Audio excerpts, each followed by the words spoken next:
जो बच्चे हैं वो कैसे जाएं, किस कॉलेज में जाएं, कितनी फीस है, वहाँ से बच्चे पास आउट होने के बाद उनका फ्यूचर क्या है। ये बहुत सारे बच्चों को ये मिसकंसेप्शन है कि कनाडा ने अब तो परमानेंट रेजिडेंस देना छोड़ दिया या फिर स्टडी वीज़ा अब वो रिजेक्ट कर रहे हैं। उसका भी एक रीज़न है। कॉलेजेस अनुज जी, बहुत कॉलेजेस हैं, अच्छे कॉलेजेस हैं। आज की तारीख में अगर कोई बच्चा इंडिया से बाहर पढ़ने की सोच रहा है तो मेरी उसको सजेशन ये है एटलीस्ट 2 से 3 ऑप्शन देखो। किसी को इंडिया से पढ़ने के लिए जाना है बच्चे को, तो सेम प्रोसेस है हर देश का।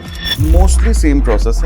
जो यहाँ पे कहते हैं कि बहुत मुश्किल है यहाँ से बाहर जाके पढ़ना, वहाँ के कॉलेजेस तो चाहते हैं। इंडिया बहुत बड़ी सोर्स मार्केट है उनके लिए। अच्छा, बहुत बड़ा रेवेन्यू जनरेटर है। ये तो हाथ फैला के बैठे हैं कि आप आइए और हम एक्सेप्ट करना चाहते हैं। स्टूडेंट्स को वो अभी भी बुलाना चाहते हैं और पहले से ज्यादा बुलाना चाहते हैं। स्टेम प्रोग्राम्स हैं जैसे, है ना, साइंस, टेक्नोलॉजी, इंजीनियरिंग और मैथमेटिक्स।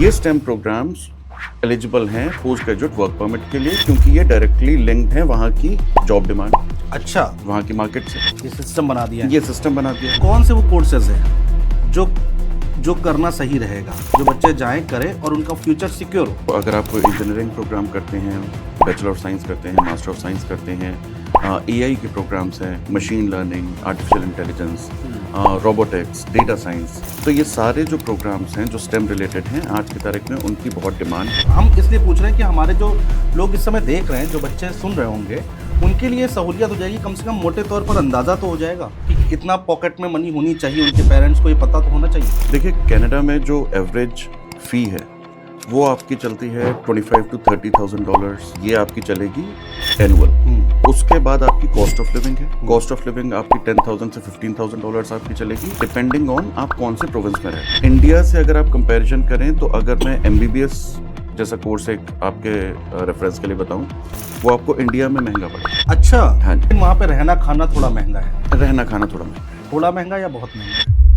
देखिए, फिर कमाई भी उसी हिसाब से। स्कॉलरशिप का ऑप्शन रहता है, बहुत आसानी से मिल जाती हाँ, है। वहाँ पर जाने के बाद कोई बच्चा अगर पढ़ाई करता है, निकलता है, जो प्लेसमेंट होता है, मिनिमम गारंटी क्या है? गारंटी मैंने यहाँ पे बहुत काम किया है और बहुत प्लेसमेंट में बहुत प्लेसमेंट सेल्स होते हैं, एडमिशन में आपकी हेल्प होती है, वो वहाँ पे भी होते हैं। असिस्टेंस है, गारंटी नहीं। इंडिया में वीकेंड पे बच्चे बहुत पार्टी करते हैं, तो कनाडा में क्या सीन है? कनाडा में भी बहुत सीन है पार्टी का। अब मेरी बेटी 12 की हो गई है, तो मैं वेट ही कर रहा हूँ कि कब परमिशन मांगे कि आज हमें जाना है। आप लोग गलतफहमी के शिकार मत होइए, और अगर आप अपने बच्चों को या फिर आप अगर स्टूडेंट हैं, आप बाहर जाना चाहते हैं, तो ये पॉडकास्ट हम आपके लिए लेकर आए थे। हमारा ये पॉडकास्ट करने का मकसद ये नहीं कि आप भारत छोड़कर जाइए, भारत में ही रहिए, अपने देश से प्यार कीजिए। बाहर जाकर पढ़ाई करना चाहते हैं, पढ़ाई करके वापस आइए और देश की अर्थव्यवस्था बढ़ाइए।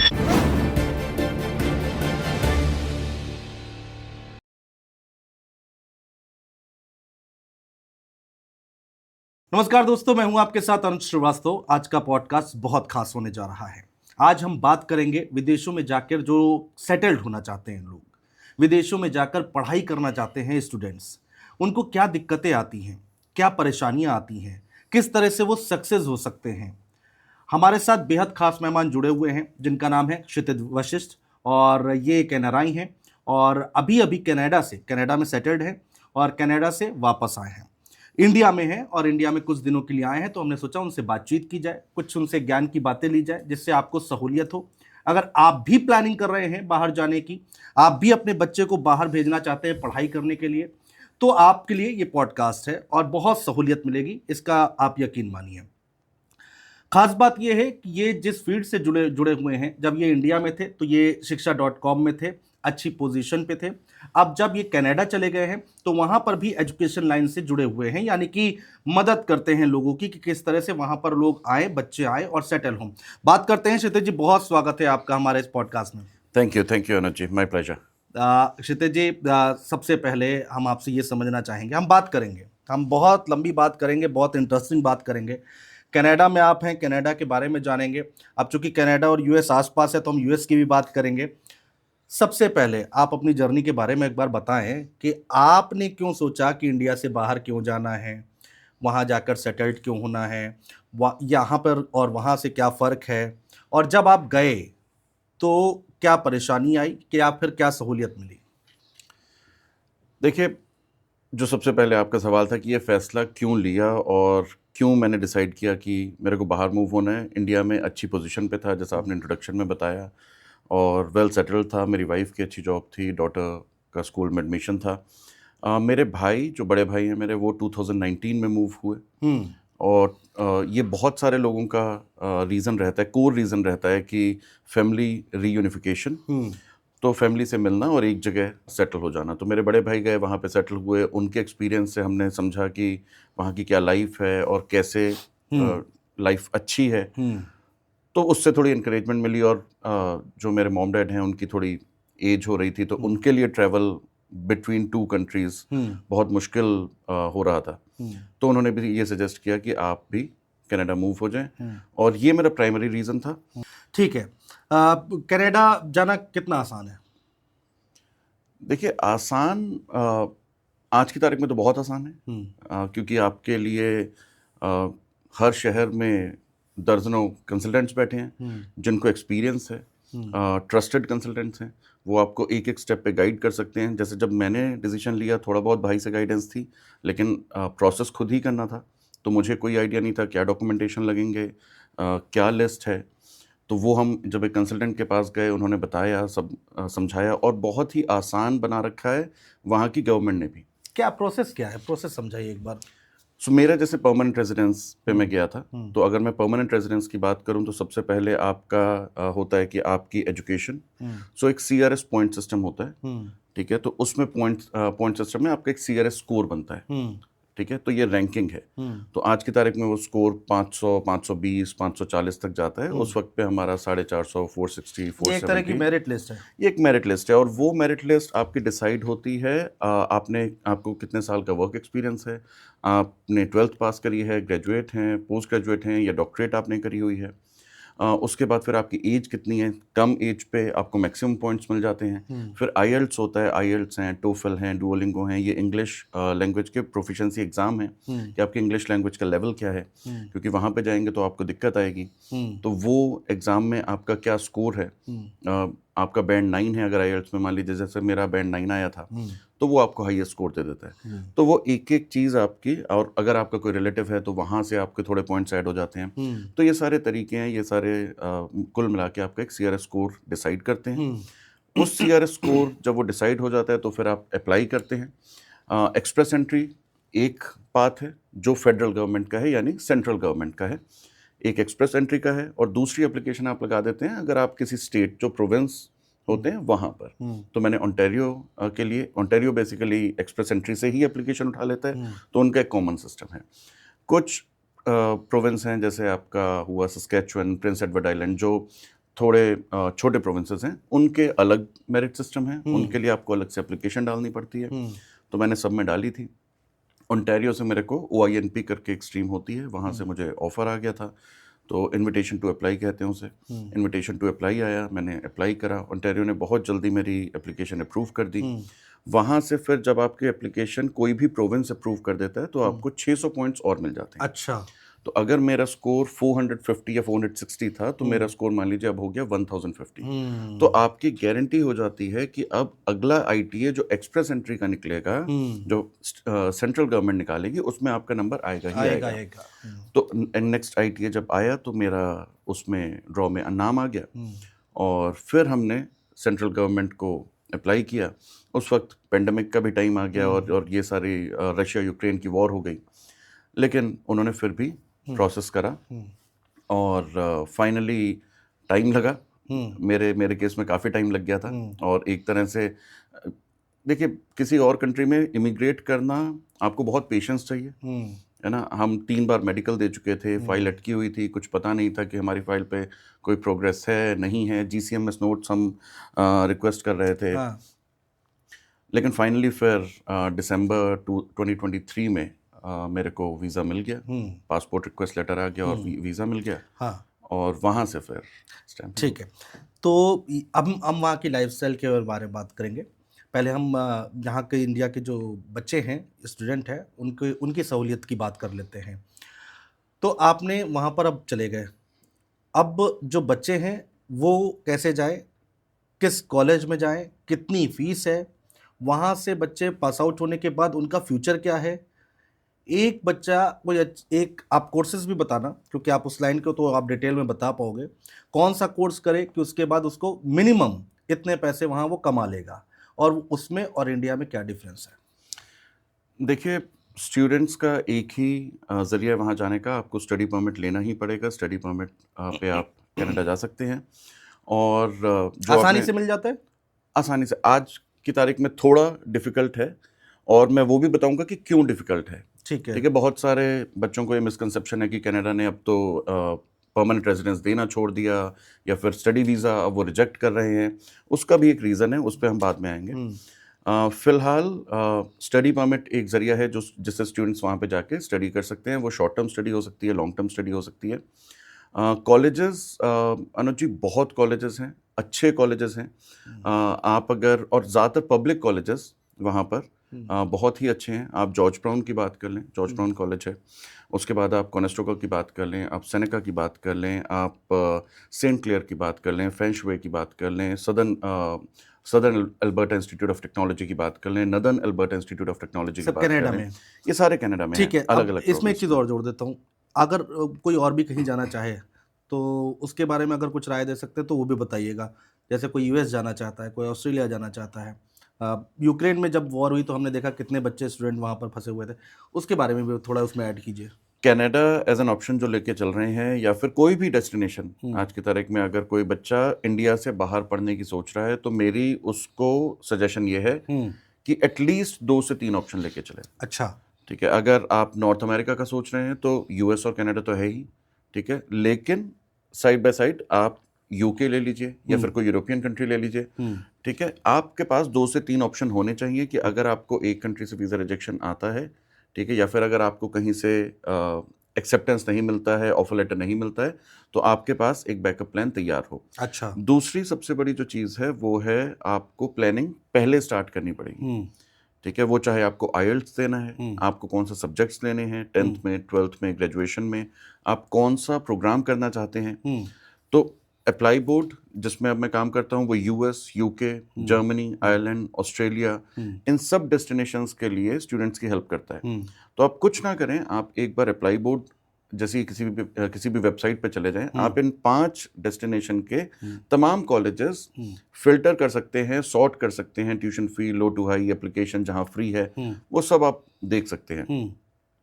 इतनी सहूलियत दी हुई है ऑप्शंस की कि जहां पर आपका पोस्ट ग्रेजुएट वर्क परमिट मिलेगा वो ऑप्शन आप टिक कर दीजिए, तो वही कोर्सेज आपको दिखाएगा, वही कॉलेजेस आपको दिखाएगा जहां से वो कोर्स करने के बाद आपको वर्क परमिट मिलेगा।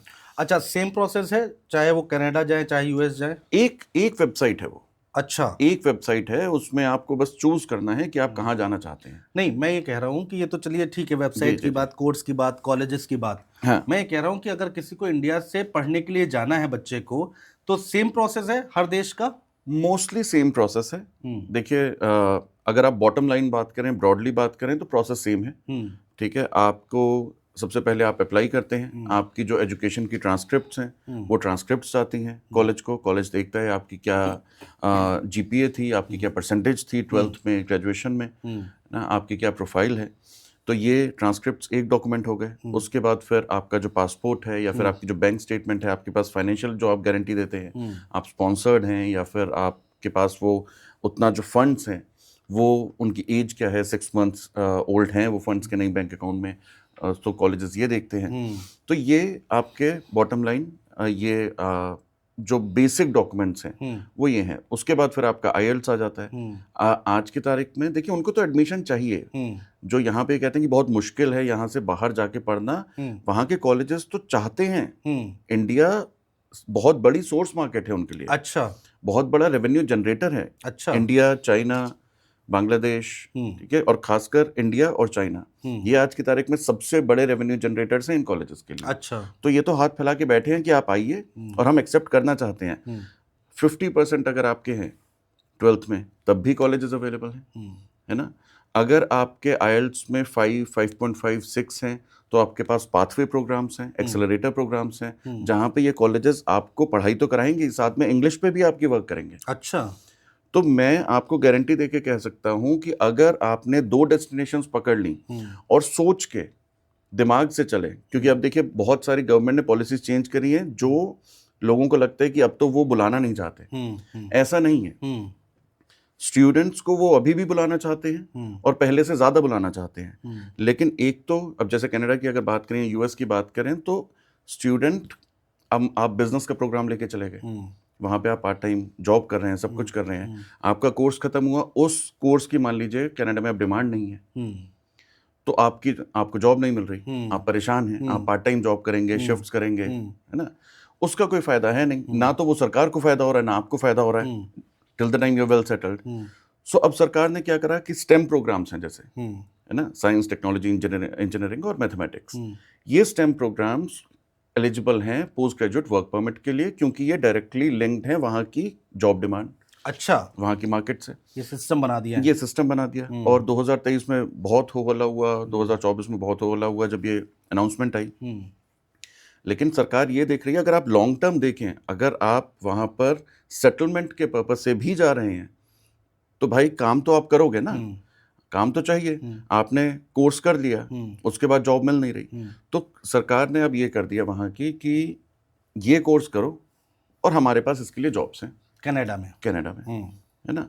तो कनाडा का तो बहुत ही सॉर्टेड हो गया। हाँ, अब आइए मुद्दे पे कि कोई बच्चा अगर जाए वहाँ पर, चूंकि आप इस लाइन में हैं, लगातार स्टूडेंट्स को गाइड कर रहे हैं, उनसे बात कर रहे हैं, कॉलेजेस को आप अच्छे से जानते हैं, कहाँ की पढ़ाई अच्छी है, कहाँ का प्लेसमेंट अच्छा है, तो कौन से वो कोर्सेज हैं जो जो करना सही रहेगा, जो बच्चे जाएं करें और उनका फ्यूचर सिक्योर हो?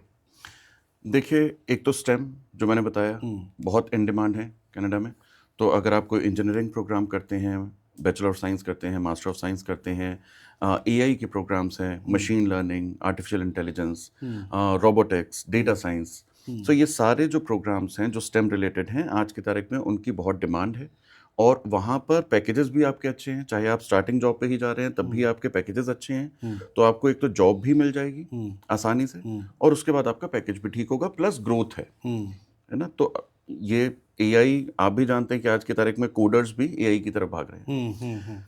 सेकंड जो वहाँ पर है वो है फाइनेंस, और खासकर मैं बात करूँगा टोरंटो की। सो जो जीटीए है, ग्रेटर टोरंटो एरिया, वहाँ सारे मेजर बैंक्स आपके वहाँ पे हेडक्वार्टर्ड है। अच्छा, टोरंटो में डाउनटाउन।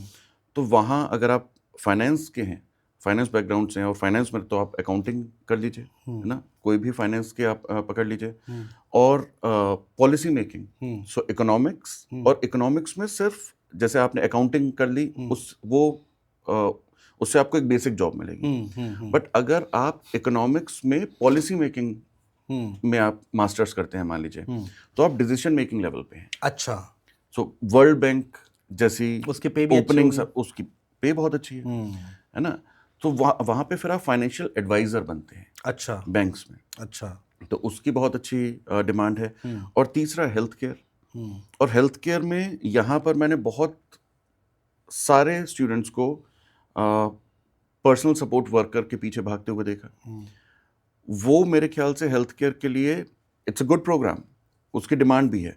लेकिन आप खुद सोचिए कि अगर यहाँ से हर साल 1 लाख बच्चा जा रहा है, और उसमें से मैं कहता हूँ 10%, 10,000 भी पर्सनल सपोर्ट वर्कर का कोर्स कर रहे हैं, क्योंकि वहाँ से उनको लगता है कि बहुत सारे हैं मार्केट में कंसल्टेंट जो उनको मिसगाइड कर देते हैं कि इससे पीआर आपको बहुत आसानी से मिल जाएगी। एक टाइम पे मिलती थी, लेकिन अब सरकार उस पर भी विजिलेंट हो गई है, और वो डिमांड अब धीरे धीरे कम हो रही है, क्योंकि इतने स्टूडेंट्स वो कोर्स करके निकल रहे हैं। अच्छा, तो उसकी डिमांड अपने आप कम हो रही है, और वहाँ पे पैकेज बहुत ज़्यादा अच्छा नहीं। देखिए, ये स्टूडेंट्स एफ्लुएंट फैमिली से जाते हैं।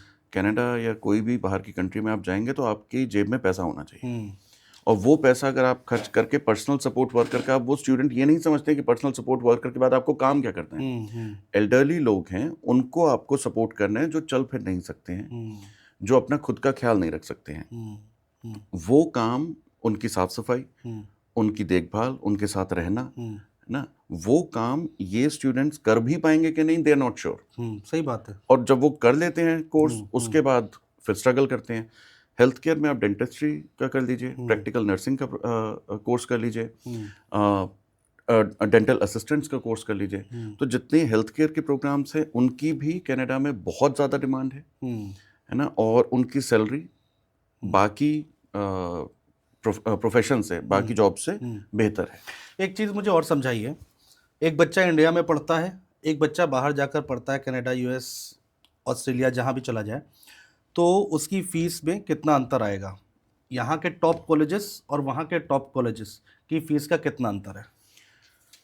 देखिए, वहाँ के, अगर यहाँ के टॉप कॉलेजेस की बात करूँ तो पहले तो इंडिया में कंपटीशन बहुत है, तो आपको वो टॉप कॉलेजेस में एंट्री लेना ही एक बहुत बड़ा चैलेंज है। नहीं, मान लीजिए ले भी लिया, किसी बच्चे ने ले भी लिया और उसके पास ऑप्शन है कनाडा जाके, तो ये हम इसलिए पूछ रहे हैं कि हमारे जो लोग इस समय देख रहे हैं, जो बच्चे सुन रहे होंगे, उनके लिए सहूलियत हो जाएगी, कम से कम मोटे तौर पर अंदाज़ा तो हो जाएगा कि इतना पॉकेट में मनी होनी चाहिए, उनके पेरेंट्स को ये पता तो होना चाहिए। जी, देखिए, कनाडा में जो एवरेज फ़ी है वो आपकी चलती है $25,000 to $30,000। ये आपकी चलेगी एनुअल, ठीक है। उसके बाद आपकी कॉस्ट ऑफ लिविंग है। कॉस्ट ऑफ लिविंग आपकी $10,000 से $15,000 आपकी चलेगी, डिपेंडिंग ऑन आप कौन से प्रोविंस में रह रहे हैं। ठीक है। अगर आप ब्रिटिश कोलंबिया में वैंकूवर, सरी जैसी जगहों पे रह रहे हैं तो आपकी कॉस्ट ऑफ लिविंग थोड़ी बढ़ेगी।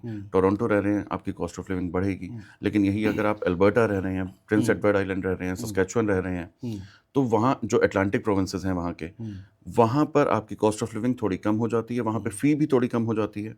और डिपेंड करता है आप कौन से कॉलेज में जा रहे हैं। हाँ। जैसे कॉनेस्टो का कॉलेज हो गया, सेनेका कॉलेज हो गया, इनकी फ़ी रिलेटिवली लो रहेगी, है ना। कुछ कॉलेजेस वहाँ पर हैं, उनकी फ़ी थोड़ी हाई है, लेकिन वो एडमिशन भी उतनी ही आसानी से ले लेते हैं। इंडिया से अगर आप कंपैरिजन करें तो अगर मैं MBBS जैसा कोर्स एक आपके रेफरेंस के लिए बताऊं, वो आपको इंडिया में महंगा पड़ेगा। अच्छा। हाँ जी, वो आप किसी और कंट्री में, और I am not only talking about Canada, मतलब कनाडा तो ठीक है, एक ऑप्शन है, एंड कनाडा है on expensive side of the spectrum, right. तो वो एक्सपेंसिव है, लेकिन और बहुत सारी कंट्रीज हैं जहां पर आप बाहर से जाके अगर MBBS जैसा कोर्स करते हैं तो आपका पैसा इंडिया के मुकाबले कम लगेगा। अच्छा। Including everything. अच्छा। और उसके बाद वहाँ से आके यहाँ पर एक एग्ज़ाम होता है मेडिकल काउंसिल का, वो अगर आप पास कर लेते हैं तो आप इंडिया में भी प्रैक्टिस करते हैं। आपने बहुत सारे देखे भी होंगे डॉक्टर्स। बिल्कुल। और वहाँ पे डॉक्टर एक ऐसा, हेल्थ केयर एक ऐसा प्रोफेशन है जिसकी डिमांड हर कंट्री में है। हाँ, लोग बीमार पड़ते ही हैं। हाँ, और लोगों को डॉक्टर्स तो चाहिए ही चाहिए। और इन कंट्रीज में आपको बहुत आसानी से मिलते नहीं हैं। हाँ, नहीं, मैं एक चीज़ और आपसे समझना चाह रहा हूँ कि अभी आपने जो एक बजट बताया, चलिए मैं कनाडा की बात कर लेता हूँ। तो रहना, खाना और वहाँ पर पढ़ाई की कितना खर्चा आना चाहिए? आपने डॉलर में बताया है, कनाडा डॉलर में बताया है, हम इंडियन रुपी में आपसे जानना चाह रहे हैं। देखिए, अगर मैं आपसे देखूं तो 18 से 20 लाख रुपए ये आपका फीस है। हाँ, सो आप, ये कॉलेज की फीस है। ये कॉलेज की फीस है। अब रुकना 15 से 20 लाख, 18 से 20 लाख रुपए। मंथली वहाँ पे कितना खर्चा आएगा आपको रहने के लिए? देखिए, डिपेंड करता है। अगर आप, और ज़्यादातर स्टूडेंट्स की हम बात कर रहे हैं तो मैं उसी पे फोकस करूंगा कि स्टूडेंट्स ज़्यादातर शेयर्ड अकोमोडेशंस में रहते हैं। तो शेयर्ड अकोमोडेशन का आज की तारीख में आपको मिल जाएगा $600 का भी मिल सकता है। और ये मैं आपको बता रहा हूँ कि टोरंटो के आसपास जैसे आपका मिसिसागा है, ब्रैम्पटन है, नॉर्थ यॉर्क है, तो यहाँ इन जगहों पे अगर आप रहते हैं तो आपको $700, $800, $600 डिपेंडिंग ऑन आप किस तरह की सेटिंग में रह रहे हैं आपको मिल सकता है। कितना बड़ा घर होगा वो? देखिए, घर आपका एक नॉर्मल वहाँ पर 1 बेडरूम प्लस den का जो रेंट है वो $2,100, $2,200, मतलब आप लगा लीजिए कि करीबन 1,30,000, 1,40,000 रुपए है। उसमें 3 स्टूडेंट्स आराम से रहते हैं। वहाँ पे बहुत सारे स्टूडेंट्स मैंने देखे जो 3 स्टूडेंट्स, 4 स्टूडेंट्स रहते हैं। ज़्यादातर स्टूडेंट्स वहाँ पर क्या करते हैं, वो घर की एक फ्लोर ले लेते हैं। सो वहाँ पे घर की एक फ्लोर में वहाँ पे 3 कमरे हैं, हर कमरे में 2-2 स्टूडेंट्स हैं। तो वैसे वो रहते हैं, तो 6 स्टूडेंट्स रह रहे हैं, बड़े घर होते हैं, तो वहाँ पर उनको स्क्वायर फुट भी मिल जाता है, फ्रंट यार्ड मिलेगा, बैक यार्ड मिलेगा। कुल मिलाकर मैं आपकी बात से ये समझ पा रहा हूँ कि चलिए स्कूल की जो फीस है वो तो सस्ती है इंडिया से, अगर MBBS कोई करता है, अगर MBBS, हाँ, बाकी कोर्सेज में हो सकता है ज़्यादा हो, लेकिन वहाँ पे रहना खाना थोड़ा महंगा है। रहना खाना थोड़ा महंगा है। थोड़ा महंगा या बहुत महंगा है? देखिए, फिर कमाई भी उसी हिसाब से। अब इंडिया में अगर आप करते हैं, कमाई कर रहा है? नहीं, ऐसा नहीं है। अच्छा। ये आप इंडिया में नहीं कर सकते। अच्छा। क्योंकि इंडिया में भी कर सकते हैं, लेकिन आप वो सोचिए कि आपका जो लेवल है, जो आपका रिटर्न ऑन इन्वेस्टमेंट है वो आप इंडिया में जब स्टूडेंट करेगा, एक तो इंडिया में पार्ट टाइम जॉब्स का कॉन्सेप्ट थोड़ा कम है, हाँ। कनाडा में ये बहुत कॉमन है, हम्म, ठीक है। तो अगर एक स्टूडेंट हम्म, 20 घंटे काम करता है, 20 घंटे काम करता है और वो मिनिमम सैलरी पे काम कर रहा है, मान लीजिए जो मिनिमम सैलरी अब मान लीजिए टोरंटो ओंटारियो में इस वक्त $18.5 के करीब है, वो इतना काम कर रहा है, तो उसकी $1,000 $1,200 के करीब उसकी इनकम है पार्ट टाइम से। पार्ट टाइम से। अच्छा, यानी कि करीबन 70,000 60,000 रुपए Easily. इंडियन रुपीस के हिसाब से वो कमा लेता है हाँ पार्ट टाइम जॉब करके। जी, ठीक है। उसमें ऐसे भी टाइम आते हैं जब आप फुल टाइम भी कर सकते हैं, जब आपकी जो वेकेशन टाइम है तो वहाँ की गवर्नमेंट बोलती है कि आप 40 आवर्स भी कर सकते हैं, तो आपकी वो डबल हो गई, $2,400 हो गया। अगर मैं कहता हूँ, एंड बहुत कंजर्वेटिव मैं बता रहा हूँ, अगर आप $1,200 भी कमा रहे हैं और $600 का आपका रूम हो गया, ठीक है, $600 आप राशन पे नहीं खर्च कर पाएंगे। अच्छा, ठीक है, वहाँ पे आपका एक सिंगल स्टूडेंट का जो राशन है, और मैं कहता हूँ कभी आप बाहर चल करने भी जाएंगे, बीच पे जाएंगे, हाँ, बहुत नई कंट्री है, घूमेंगे भी, हाँ, तो आपका $300-400 इतने में और काम ये हो बहुत, जाएगा। हाँ, इतने में आराम से आपका काम हो जाएगा। अच्छा। तो तब भी आप $200 सेव कर सकते हैं। सो एज लॉन्ग एज आपकी फी वाला पार्ट सॉर्टेड है। और फाइनेंशियल लोन्स, अब जैसे अप्लाई बोर्ड ही आपको लोन सर्विसेज भी देता है, इंडियन बैंक्स भी देते हैं। अच्छा।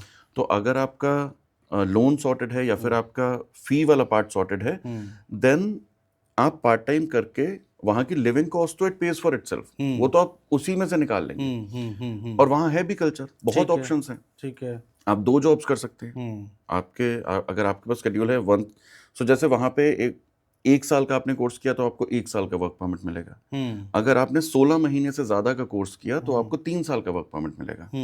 अब आपने कोर्स किया 16 महीने का, तो उसमें अगर आप लगाएं कि मान लीजिए 15-20 लाख रुपए आपकी फ़ी थी, आपने 30 लाख रुपए खर्चा करे, और उसके बाद अब 3 साल आप फुल टाइम काम कर सकते हैं, which is around 40 hours a week. और मिनिमम सैलरी पे तो रहेंगे नहीं 3 साल, थोड़ी बढ़ेगी भी, हाँ। है ना। और आप ये भी कर सकते हैं कि full time plus part time भी कर सकते हैं। तो अगर आप डिसिप्लिन से चल रहे हैं, है ना, तो आप अपनी आधी फी भी वापस निकाल लेंगे। अच्छा, अपनी लिविंग कॉस्ट के साथ साथ। अब मुझे एक चीज़ और समझाइए, वहाँ पर जाने के बाद कोई बच्चा अगर पढ़ाई करता है, निकलता है, जो प्लेसमेंट होता है, मिनिमम गारंटी क्या है? गारंटी कुछ नहीं है। अच्छा। देखिए गारंटी, क्योंकि वहाँ की यूनिवर्सिटी इस चीज़ पे आपको अट्रैक्ट नहीं कर रही है कि हम आपकी नौकरी लगवा देंगे, ठीक है। वो एजुकेशन पे फोकस कर रहे हैं। ठीक है। अगर नहीं, इंडिया में बहुत सारे कॉलेजेस ऐसे हैं। 100% प्लेसमेंट, हाँ, हाँ। देखिए मैंने यहाँ पे बहुत काम किया है, और बहुत प्लेसमेंट में बहुत प्लेसमेंट सेल्स होते हैं, एडमिशन में आपकी हेल्प होती है, वो वहाँ पे भी होते हैं, असिस्टेंस है, गारंटी नहीं है। ठीक है, वहाँ पे भी कंपनीज आती हैं, आप इंटरव्यू के लिए बैठते हैं, सो वो सेम है, बट जो गारंटी वर्ड है वो यूज नहीं करते। Assistance, they will give you आपको असिस्टेंस, गाइड कर देंगे कि क्या करना है, कैसे करना है, जी, बाकी आपकी किस्मत और आपका टैलेंट। एडमिशन ऑफिस है वो गाइड अब करता है। मैं वही पूछ रहा हूँ, अब दूसरी बात कि वहाँ पर अगर किसी की नौकरी लगती है कोई प्रोफेशनल कोर्स करके, तो वो कितना कमा सकता है? स्टार्टिंग क्या है? देखिए प्रोफेशनल कोर्स, अब वो डिपेंड करता है कि कोर्स क्या है, लेकिन अगर मैं अब जैसे मोटे तौर पर एक अंदाजा। देखिए मिनिमम मैंने आपको वेज वहाँ की बताई, वो $18.60 के करीब है ओंटारियो में, वो और तो हर पार्ट प्रोविंस टाइम की है। अलग है। नहीं, पार्ट टाइम फुल टाइम अगर आप हाँ। एक मिनिमम वेज भी आपकी लग गई, सो ये तो इतना तो आपका सॉर्टेड है। हाँ। उसके बाद आपका जो वहाँ पर स्टार्टिंग अगर मैं बोलूँ, और मान लीजिए सप्लाई चेन लॉजिस्टिक्स, उसमें मेरे कुछ फ्रेंड्स हैं सप्लाई चेन लॉजिस्टिक्स में हैं, सो आपका around $25 per hour, $30 per hour आप एक्सपेक्ट कर सकते हैं पर आवर। हाँ, अगर आप एनुअल बेसिस पे हैं, पर एनम बेसिस पे हैं, तो आपकी स्टार्टिंग नो $50,000 to $55,000 आपकी आराम से बन लग सकती सकती है। है जी। कितने घंटे की वहाँ पर ड्यूटी होती है? कुछ ऐसे भी नियम बने हैं? बिल्कुल हैं, 9 to 5 आपकी ड्यूटी होती है। उसके बाद वो आपको कांटेक्ट करके ये बोल नहीं सकते कि काम कर लो, वो आपकी चॉइस है, आप 24 घंटे करो, लेकिन 9 to 5, 5 बजे के बाद कोई काम 5 नहीं बजे करता? के बाद काम नहीं होता, ऑफिस बंद हो जाएंगे, और उसके बाद लोग घर आ जाएंगे, अगेन सब्जेक्ट टू प्रोफेशन। लेकिन अगर एक नॉर्मल ऑफिस की बात करें, जैसे यहाँ पर आपका 9:30 to 6:30 होता है, वहाँ पर 9 to 5 होता है। 6 बजे तक यू आर होम, आप अपने बच्चों के साथ, अपनी फैमिली के साथ आप टाइम स्पेंड कीजिए, ठीक है, एंजॉय कीजिए, एंड देन लोग सुबह थोड़ा जल्दी उठते हैं वहाँ पर, पब्लिक ट्रांसपोर्ट बहुत यूज़ करते हैं, तो वो 9 to 5 आपका वर्क विंडो होता है। इंडिया में वीकेंड पे बच्चे बहुत पार्टी करते हैं, तो कनाडा में क्या सीन है? कनाडा में भी बहुत सीन है पार्टी का। अब मेरी बेटी 12 की हो गई है, तो मैं वेट ही कर रहा हूँ कि कब परमिशन मांगे कि आज हमें जाना है। हाँ। लेकिन सो कनाडा में अगर मैं टोरंटो घूम रहा था, तो आप दिन में अगर आप टोरंटो जाते हैं तो पूरा एक वर्क डिस्ट्रिक्ट और सारे कॉर्पोरेट ऑफिसेज हैं और आपको वही सब दिखेगा। लोग सूट्स में घूमते हुए आपको मिलेंगे ना। तो ये आपका दिन है और टोरंटो का एक डिफरेंट फेस है। शाम के 8-9 बजते ही टोरंटो एकदम बदल जाता है। अच्छा जी, नाइट लाइफ बहुत ही वाइब्रेंट हो जाती है। अच्छा। ठीक है, और थोड़ा ध्यान भी रखना पड़ता है। ठीक है, नाइट क्लब्स हैं, बहुत बड़े बड़े नाइट क्लब्स हैं, अंडरग्राउंड नाइट क्लब्स हैं, पैटियोज बने हुए हैं। तो अगर आप 4 दोस्त हैं, अगर आपको सिर्फ चिल करना है, डिनर करना है, तो आप जाके पैटियो पे बैठ सकते हैं, आप आराम से वहाँ चिल कर सकते हैं। लाइटनिंग हो जाती है, बहुत वाइब्रेंट। तो आप अगर आप 1 बजे 2 बजे भी टोरंटो में हैं तो आपको ऐसा नहीं लगेगा कि अच्छा रात हो गई है या फिर आपके पास कुछ करने को नहीं है। बहुत ऑप्शंस हैं। तो वो नाइट लाइफ एक अलग ही है। तो वो टोरंटो की, अगर आपको चिल करना है एज अ स्टूडेंट अपने फ्रेंड्स के साथ, तो जाइए डाउनटाउन टोरंटो। बहुत ऑप्शंस मिलेंगे। अच्छा बहुत ऑप्शंस मिलेंगे। अच्छा। कनाडा, अभी हम लोग ने जब बात की शुरुआत की थी तो आपने बताया था कि जो वीज़ा रिजेक्ट हो रहे हैं उसका भी मैं आपको रीज़न बताऊंगा, कारण बताऊंगा। तो लोग यहाँ पर क्या है कि गलतफहमियां बहुत हैं। इंडिया में लोगों से जब बात करो तो अलग अलग राय निकल कर आती है। तो वो क्या दिक्कत क्या है, कहाँ है? देखिए, यहाँ पे वीज़ा रिजेक्शन का जो हमने सबसे बड़ा रीज़न देखा है वो है मिसगाइडेड है। जैसे मैंने अभी थोड़ी देर पहले बोला था कि आपकी प्लानिंग थोड़ी अर्ली स्टार्ट होनी चाहिए। ठीक है, प्री प्लान करना पड़ेगा। ये छोटा ट्रांजिशन नहीं है। आप इंडिया में दिल्ली टू बेंगलोर नहीं मूव कर रहे हैं। कंट्री है, डिफरेंट कल्चर है और डिफरेंट जॉब मार्केट भी है। तो आपको प्री प्लान करना पड़ेगा। सबसे पहले आप कौन सा कोर्स करेंगे। कनाडा ने तो बहुत इजी कर दिया, लेकिन बाकी कंट्रीज में उतना क्लैरिटी, उतनी ट्रांसपेरेंसी नहीं है। तो आपको ये देखना पड़ेगा कि आप कौन सा कोर्स करेंगे, उसकी डिमांड क्या है वहाँ पर। हाँ। है ना। आपका कोर्स सिलेक्शन अगर ठीक है तो आपका आधा काम हो गया। अच्छा जी, अगर आपको एक ढंग के कॉलेज से, एक रेप्यूटेड कॉलेज से एक्सेप्टेंस या ऑफर लेटर मिल गया तो आपका आधा काम हो गया। आप अपना वीज़ा लगाइए। वीज़ा लगाने के बाद आपका एक्सेप्टेंस आता है, जो भी आता है उस पर आप ट्यूशन डिपॉजिट कीजिए, आप सॉर्टेड हैं। अगर आपका कोर्स ठीक नहीं है, अगर IRCC ये देखता है, IRCC बेसिकली उनकी इमिग्रेशन जो एजेंसी है, वो ये देखता है कि ये कोर्स जॉब डिमांड से अलाइन नहीं है, या फिर बहुत बड़ा दूसरा रीज़न ये होता है कि आपका बैकग्राउंड मान लीजिए था फाइनेंस में, या फिर आपने करी बैचलर ऑफ आर्ट्स, यहाँ पे BA आपने करा, और अब आप जाना चाह रहे हैं स्टेम फील्ड में या किसी टोटली डिफरेंट फील्ड में, और आपका बीच में 2 साल का गैप है, 3 साल का गैप है, तो वो आपसे एक स्टेटमेंट ऑफ पर्पस मांगते हैं। ये एक अलग डॉक्यूमेंट है। आप उसको पर्सनल स्टेटमेंट, कुछ कॉलेज कह देते हैं, कुछ कह देते हैं SOP, स्टेटमेंट ऑफ पर्पस, कि आपका पर्पस क्या है ये कोर्स चूज करने का। तो या तो आपका स्टेटमेंट ऑफ पर्पस इतना स्ट्रांग हो कि आप उस 2 साल के गैप को या 1 साल के गैप को, और आप फील्ड क्यों चेंज कर रहे हो, आप फाइनेंस के बंदे थे, आप आ रहे हो अब मान लीजिए मेडिकल लाइन के लिए आपने अप्लाई कर दिया, तो रीजन क्या है, वो आउटराइट आपका रिजेक्ट नहीं करेंगे, आपसे पहले रीजन मांगेंगे। या तो आप उतना स्ट्रांग रीजन दीजिए, आपके स्टेटमेंट ऑफ पर्पस पे वर्क कीजिए। कई लोग क्या करते हैं, ChatGPT पे डाला, जैसा आ गया वो दे दिया, चिपका के भेज दिया, वो रिजेक्ट हो जाता है। उनके पास वहाँ पे टूल्स हैं। तो अगर वो आपने कर दिया, स्टेटमेंट ऑफ पर्पस दे दिया, तो आपका फिर भी एक्सेप्ट हो जाएगा, नहीं तो देयर आर हाई चांसेस कि आपका वीज़ा रिजेक्ट हो जाएगा। अच्छा जी, तो आपको सबसे पहले क्या करना है, आपका बैकग्राउंड से अलाइंड आपको फील्ड पकड़नी है। सेकंड, आपको अब वो अगर कनाडा में नहीं हो रहा तो US में ऑप्शंस हैं, जर्मनी में ऑप्शंस हैं, आप यूरोप चले जाइए, UK चले जाइए, ऑस्ट्रेलिया चले जाइए।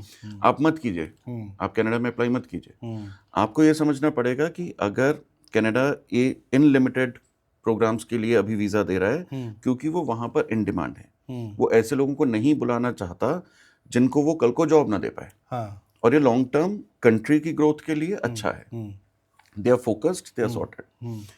तो आप या तो कंट्री, अपनी डेस्टिनेशन का दूसरा प्लान रखिए, और नहीं तो आप अपना जो स्टोरी है, जो स्टेटमेंट ऑफ अंडरस्टैंडिंग है, वो इतनी, स्टेटमेंट ऑफ पर्पस है, सॉरी, वो आप इतना स्ट्रांग रखिए कि आप कन्विंस कर पाएं कि मैं क्यों ये स्विच कर रहा हूँ, चाहे वो आपके फाइनेंशियल गोल्स हैं, चाहे वो आपके पर्सनल गोल्स हैं, ठीक है, वो आपको इन डिटेल एक्सप्लेन करना पड़ेगा।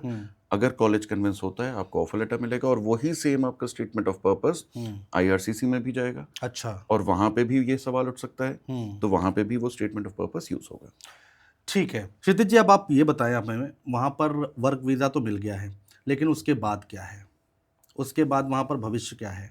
और कोई अगर फॉरेन से, बाहर से, कनाडा से, US से पढ़ाई करके इंडिया में आता है, तो उसके लिए क्या अपॉर्चुनिटीज़ आपको दिखती हैं? देखिए, मैं पहले दूसरा वाला क्वेश्चन ले लेता हूँ ठीक कि है। अगर आप कनाडा और US से पढ़ाई करके आ रहे हैं और इंडिया वापस आ रहे हैं तो आपका फ्यूचर ब्राइट है। अगर आपने अच्छे वहाँ के रेप्यूटेड कॉलेजेस से करा है तो आपका फ्यूचर ब्राइट है। आपने सही प्रोग्राम दिया तो इंडिया में जॉब अपॉर्चुनिटीज़ आपको मिल जाएंगी, रेप्यूटेड जॉब अपॉर्चुनिटीज़ मिल जाएंगी।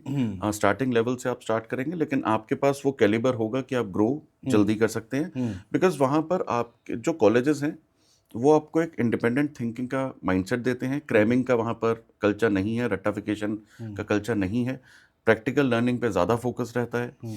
तो वो आप प्रोजेक्ट्स पे काम करेंगे तो आपको रियल वर्ल्ड की नॉलेज होगी, ठीक है। और मैं यहाँ पे ये नहीं कह रहा हूँ कि यहाँ की यूनिवर्सिटीज़ या कॉलेजेस अच्छी एजुकेशन नहीं दे रही हैं, बहुत सी दे रही हैं, लेकिन अगेन जो सप्लाई वर्सेस डिमांड वाली बात है, बहुत सारे स्टूडेंट्स हैं और जो स्टूडेंट्स, उन्हीं स्टूडेंट्स को जॉब मिलेगी जिनके पास कुछ एज होगा, तो वो एज वो वहां से वो लेके आ सकते हैं, वो इंटरव्यू में दिखेगा भी। तो कुल मिला के आप ये कह रहे हैं कि ये एक अच्छा मूव हो सकता है, ये एक अच्छा कि आप move। पढ़ाई वहाँ कीजिए और अपने देश वापस आ जाइए, बिल्कुल बिल्कुल और यहाँ पर अपना कमाइए खाइए। बिल्कुल बिल्कुल। ठीक है, अब जो मेरा पहला क्वेश्चन जी, उसी पे आ रहा हूँ मैं। आपका जो पहला क्वेश्चन था उसमें देखिए, चांसेस जो मैंने आपको सबसे शुरू में हम बात कर रहे थे, जो स्टार्टिंग स्टेप है CRS स्कोर, वो मैंने आपको बताया कि वो 520 530 चल रहा है और पूल में अभी कुछ कैंडिडेट्स, कुछ क्या बहुत सारे कैंडिडेट्स हैं और हर साल ऐड होते हैं। तो ये एक ऐसा क्वेश्चन है कि आपको जो वो 3 साल का वर्क परमिट है उसमें आपको जॉब आपकी फील्ड की मिल जाए, है ना। उसके बाद आपका IELTS जो है, क्योंकि आपको IELTS यहाँ पे स्टडी में IELTS एकेडमिक होता है, वहाँ पे जब आप PR एप्लीकेशन दे रहे होंगे तो IELTS जनरल होगा, तो वो आपका IELTS में स्कोर अच्छा आ जाए, तो कुल मिला के अगर आप सही एज ब्रैकेट में हैं, आपका कोर्स, आपका जॉब एक्सपीरियंस वहाँ पे 3 साल का हो गया है, अच्छा जॉब एक्सपीरियंस है, ठीक है, प्लस आपका IELTS का स्कोर अच्छा है, तो आपके चांसेस स्ट्रॉन्ग हैं। दूसरा, अटलांटिक प्रोविंसेस जो मैंने बोला था, जैसे एल्बर्टा हो गया आपका, नोवा स्कोशिया हो गया, इस तरह के जो प्रोविंसेस हैं, वहाँ अगर आपने पढ़ाई करी है और वहाँ अगर आप PR की एप्लीकेशन अपनी लगाते हैं तो आपके स्लाइटली बेटर चांसेस हैं, क्योंकि वहाँ की प्रोविंशियल गवर्नमेंट्स भी, क्योंकि आपने वहाँ पढ़ाई कर दी है, कल्चर समझ गए हैं, तो वो भी आपको प्रेफरेंस देती हैं, ठीक है। तो वहाँ अटलांटिक प्रोविंसेस में थोड़ा आपका जो परमानेंट रेजिडेंस का ऑप्शन है, वो चांसेस आपके थोड़े से इम्प्रूव हो जाते हैं, सिग्निफिकेंट नहीं बोलूँगा, लेकिन आपके इम्प्रूव हो जाते हैं। सो अगेन, अगर प्रोफाइल आपकी अच्छी है, सब कुछ आपको सॉर्टेड है, और अभी मेरे कुछ वहाँ पे कांटेक्ट में जो स्टूडेंट्स हैं उनकी अभी परमानेंट रेजिडेंसी आई है। अच्छा जी, और बहुत आसानी से, कोई बहुत बड़ा उनका लंबा चौड़ा प्रोसेस नहीं हुआ, इजीली आ गई। तो डिसीजन आपको सोच समझ के लेना पड़ेगा, जब आप पढ़ाई कर रहे हैं, जब आप काम कर रहे हैं, किस फील्ड में, किस तरह, तो वो आपको नेविगेट करना बहुत ज़रूरी है। लेकिन मैं ये नहीं कहूँगा इम्पॉसिबल है, ईजी नहीं होगा, लेकिन पॉसिबल है। स्कॉलरशिप का ऑप्शन रहता है? बहुत मिलते आसानी से मिल जाती है? हाँ, देखिए, 2 तरह की स्कॉलरशिप होती हैं, एक मेरिट बेस्ड होती है, तो अगर आप मान लीजिए 90% अबव आपका परसेंटेज है ना, आपकी प्रोफाइल अच्छी है, तो आपको अप टू $10,000 की आपको स्कॉलरशिप मिल जाएगी, $5,000 की स्कॉलरशिप, और ये मैं आपको बता रहा हूँ पर ईयर। अच्छा, तो अगर मान लीजिए आपका $30,000 का कोर्स है ना, तो आपको $10,000 की, 5,000 की एक साल में, तो आपका $20,000 का कोर्स रह गया। तो ये, और बहुत अच्छी अच्छी बर्सरीज, बहुत अच्छी अच्छी स्कॉलरशिप्स होती हैं, लोन स्कॉलरशिप्स, ये दोनों के ऑप्शंस वहाँ पर ऑलमोस्ट आपको सारे कॉलेजेस में मिल जाएंगे। कुछ कॉलेजेस की स्कॉलरशिप ज़्यादा है, मेरिट बेस्ड है, और दूसरा एक होता है अर्ली बर्ड ऑफर, कि आपने अप्लाई पहले कर लिया, आपने प्री प्लान कर लिया, तो उनके पास भी वो विंडो रहती है, तो आपको $5,000 $3,000 डिपेंडिंग ऑन आपकी क्या टोटल ट्यूशन फी है, तो उसमें आपको स्कॉलरशिप। कितने घंटे की फ्लाइट है इंडिया से?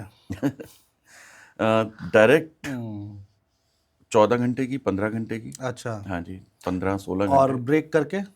ब्रेक करके डिपेंड करता है। जब मैं गया था पहली बार तो मैं एमिरेट से गया था और हमारा लेओवर था दुबई में।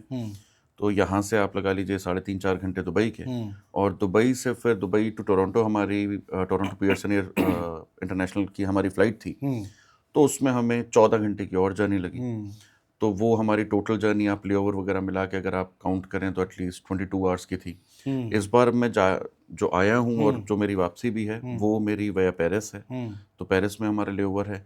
इसमें मुझे एक चीज़ अच्छी लगी कि आपकी जर्नी बिल्कुल हाफ में ब्रेक हो जाती है। तो Toronto to Paris 8 hours 30 minutes, और फिर पेरिस टू इंडिया भी आपका इतना ही लगता है 8 घंटे, तो 16-17 घंटे में आप 16 घंटे 17 घंटे फ्लाइट का सफर है। बाकी जो लेओवर है जो 8-10 घंटे का, 5 घंटे का, वो अलग है। हाँ जी।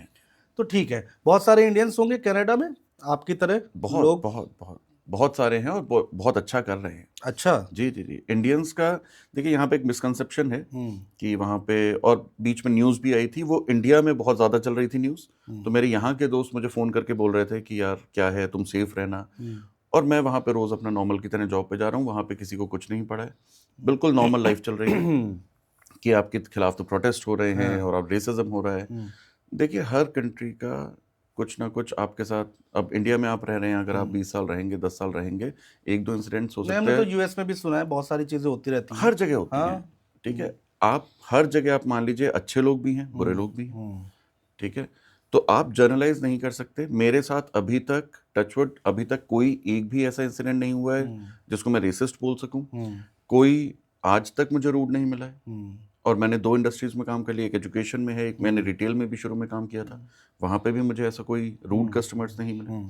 तो हमें हमारा एक्सपीरियंस टचवुड अभी तक बहुत अच्छा है। तो ये एक मिसकंसेप्शन है कि माहौल ख़राब है या फिर इंडियंस के खिलाफ ही होता है, ऐसा बहुत, आई वुड से 5% इंसिडेंट्स अगर आप जितना सुनाई देता है उसका 5% ही है जो एक्चुअल में होता है। ठीक है। तो आप लोग गलतफहमी के शिकार मत होइए, और अगर आप अपने बच्चों को, या फिर आप अगर स्टूडेंट हैं, आप बाहर जाना चाहते हैं, तो ये पॉडकास्ट हम आपके लिए लेकर आए थे, जिससे कि बहुत सारी जो जानकारी हम लोग को नहीं होती है, आप कहीं से पढ़ लेंगे। हो सकता है वो आर्टिकल, हो सकता है कुछ उसमें गलत लिखा हो। आप यूट्यूब पर जाएंगे, आप इंस्टा पर जाएंगे, बहुत सारी गलतफहमियां लोग फैलाते हैं। तो गलत जानकारी से बचिए। और हमारा ये पॉडकास्ट करने का मकसद ये नहीं कि आप भारत छोड़कर जाइए, भारत में ही रहिए, अपने देश से प्यार कीजिए। बाहर जाकर पढ़ाई करना चाहते हैं, पढ़ाई करके वापस आइए और देश की अर्थव्यवस्था बढ़ाइए। हमारा मकसद सिर्फ इतना सा था। श्वेता जी, बहुत शुक्रिया हमसे बातचीत करने के लिए, चर्चा करने के लिए। Thank you.